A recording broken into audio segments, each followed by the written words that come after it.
Hi, everyone. I'm Elaine Quijano. It is good to be with you. Thanks for joining us. In the early morning hours Wednesday, the Senate passed a $3.5 trillion budget resolution in a 50-49 party line vote, paving the way for the president's second phase of infrastructure spending. The Senate debated over 14 hours with amendment votes covering everything from the banning of critical race theory being taught in schools to subsidized child care. President Biden touted the passage of the resolution, calling it a long-term investment into American families. My Republican colleagues have argued that long-term investments in physical infrastructure will grow the economy and reduce inflationary pressures. And I thank them for that. They're exactly right. We agree on that. At the same time, it's true that long-term investments that bring down the biggest costs that families face, housing, child care, education, and health care. These investments will lower out-of-pocket expenses, not raise them. While Senate Minority Leader Mitch McConnell offered praise to President Biden for getting infrastructure to this point, he warned there seems to be little common ground between Republicans and the White House going forward. Make no mistake, this reckless taxing and spending spree is nothing like we've seen. Nothing. The Senate leaves town without acting on voting rights legislation, something this president has said is a priority. For more, I want to bring in Caitlin Huey-Burns, Courtney Subramanian, and Nandita Bose.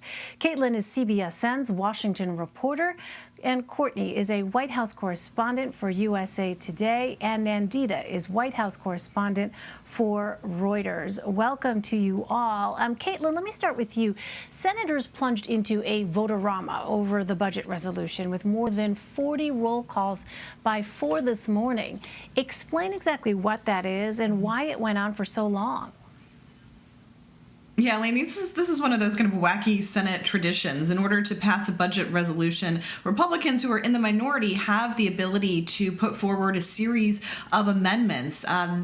These amendments, however, are non-binding, which means the House can strip these away when it gets over to that chamber. But it is a way to send messages, to get your colleagues and rivals on record on certain issues, and that's exactly what the intentions were. So these amendments really covered a variety of different things, from climate change to taxes to abortion, immigration, COVID restrictions.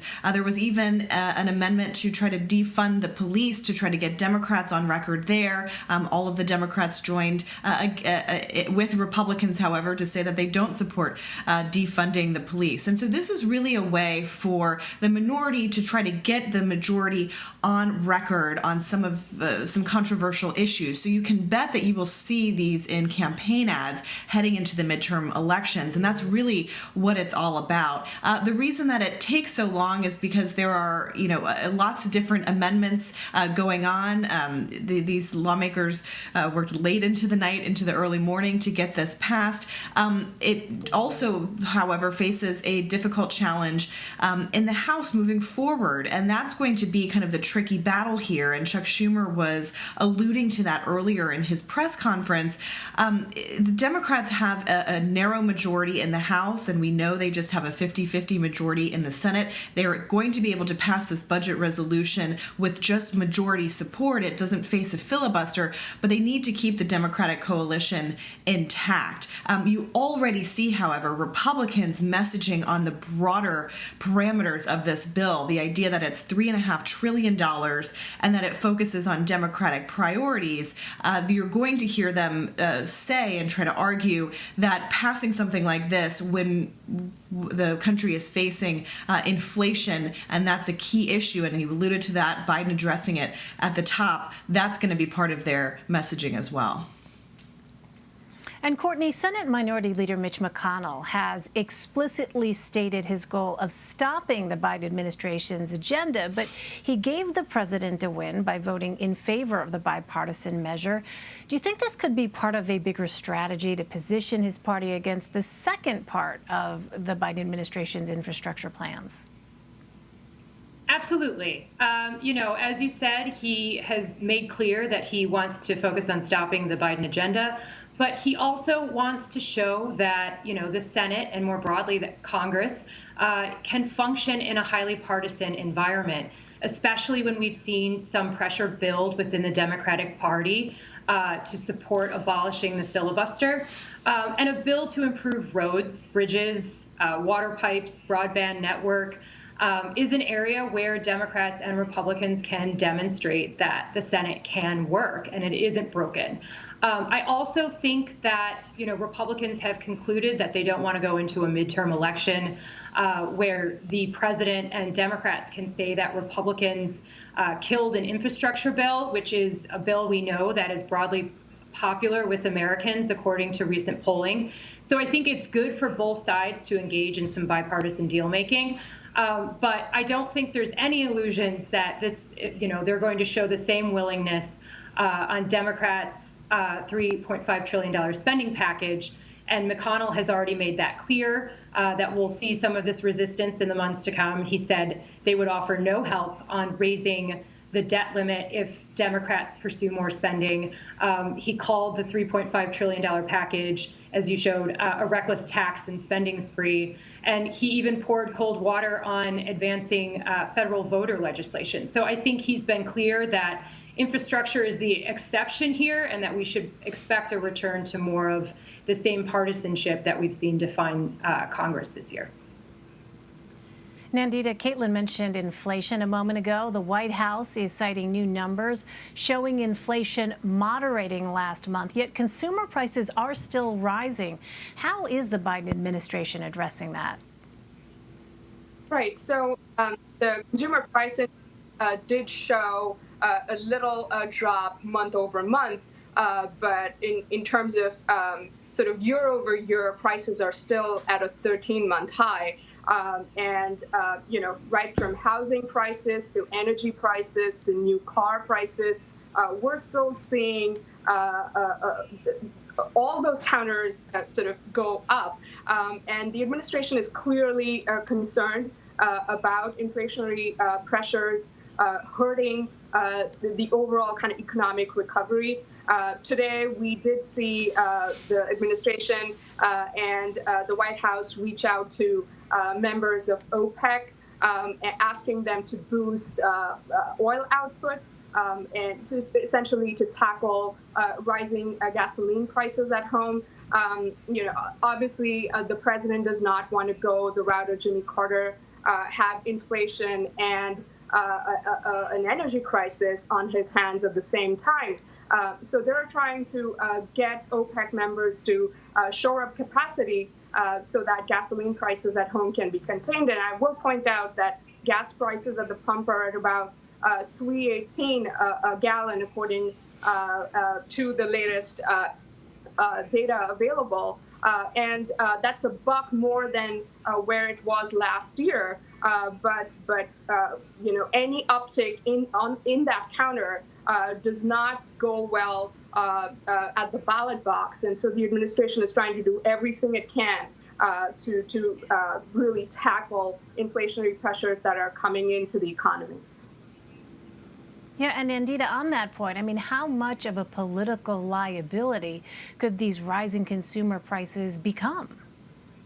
Right, a big one, right, going forward. I mean, we have the midterms, the Republican lawmakers are already, talking about, inflationary impacts that are coming into the economy. I will note that, this request that the administration made to OPEC really is at odds with what the White House has been telling voters, which is, that this administration wants to assume the role of a global leader when it comes to climate issues around the world. And then at the same time, it's kind of asking for, oil output to go up. So it really is at odds. And that is going to be something that voters will note. But obviously, the administration does not want, rising prices and then another energy crisis on their hands at the same time.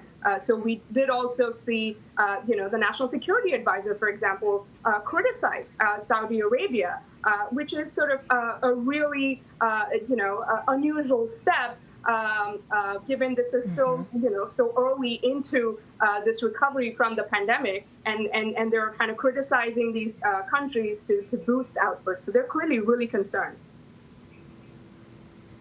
Yeah, clearly, because as you point out, I mean, that is certainly not something that we see, criticism of Saudi Arabia, especially by a U.S. president and administration. Switching gears, Caitlin, Republican lawmakers in Texas are ordering the arrests of Democrats who left the state last month to protest restrictive voting legislation. Is it clear? Is there any sense of what might happen next here? Yeah, this is certainly an escalation of protracted tensions between Republicans and Democrats in Texas. But it kind of shows that Democrats are starting to kind of run out of some options here. Something newsworthy today is that one Democratic senator in Texas announced that she will be performing a filibuster.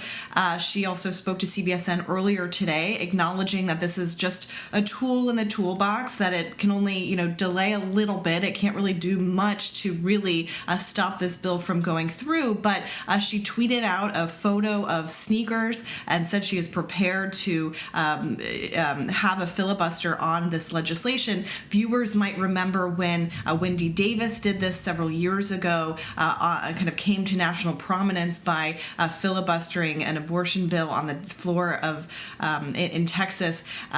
In Texas, in the state legislature, a filibuster means you actually have to stand up there and talk and talk and talk, unlike in the U.S. Senate here, where you just have to kind of say that you're going to oppose something. In Texas, you actually have to stand up and physically filibuster this. So that's one tactic that they're trying to use, but they're really kind of running out of options here. Remember, when they left the state originally, they came here to Washington to try to move Congress to move on these big measures, the S1 or HR1, that broad sweeping elections bill, and also the John Lewis Voting Rights Act. Congress is now out of town without having passed any election bill at all, and it doesn't seem likely that it is going to be possible for this Congress, given the makeup of the House and Senate, to be able to actually pass legislation. So the big question is kind of what can they do now, especially since they had tried to pressure lawmakers here in Washington, didn't really have an effect. So this now kind of goes into becoming perhaps a midterm election issue where you're going to see lots of activists around this issue, and you're still seeing this pressure, build on Biden, build on the administration to try to push through legislation in Congress and really try to change minds on the filibuster. That is a tall order, certainly, but that is something that activists are really focused on, especially now that infrastructure, at least on the Senate side, has passed, even though that still has a long way to go. You're seeing a lot of activism right now around this issue. Yeah, but as we've talked about time and time again on Red and Blue, this topic of the filibuster hasn't really seen any kind of change in terms of the political dynamic. I mean, those same sets of conditions that existed before would seem to be in existence now. So it will be interesting to see how that all develops. Exactly. Courtney, the George Floyd police reform bill remained a big part of President Biden's campaign push before he was elected. Yet the bill remains in Congress. And as you mentioned in your reporting, the president has not spoken publicly about the measure since early July. Is anything happening behind the scenes? Well, the White House has maintained a pretty consistent line since June, which is that they're giving negotiators on the Hill the time and the space to hash out the details of the bill. I was told that White House officials are in constant contact with negotiators and their staff looking for updates. But aides told me this strategy of giving them time and space is a strategy the president himself thinks is most effective when it comes to delivering results. The reality, of course, is that there's no results to show for it. And I think the frustration is shared by, seemingly the lawmakers who are involved, and especially outside groups and families of victims who we spoke to who are really pinning their hopes on this bill and the president's promise of delivering police reform in his first year. We did hear from Tim Scott yesterday that they had hoped they would be done by now. But they're still trading paper and making incremental process. He described it as a painfully slow process. They did blow past another self-imposed deadline to have something done by the August recess, which that deadline has come and gone now.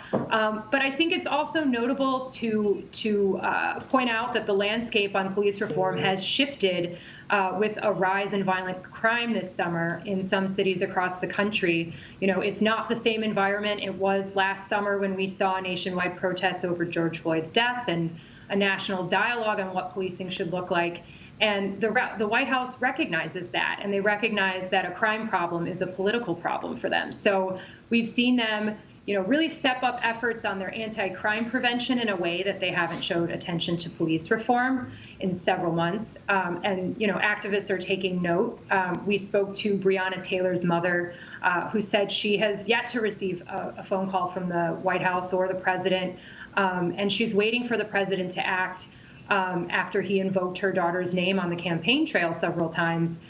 So, you know, she shares the same frustration with other advocates who are watching this priority take a backseat to others, and see a president who's been relatively silent on an issue that he's promised to get done this year. Another topic that we are going to continue to follow very closely. Caitlin Huey Burns, Courtney Subramanian, and Nandita Bose. Thanks to you all. Really appreciate it.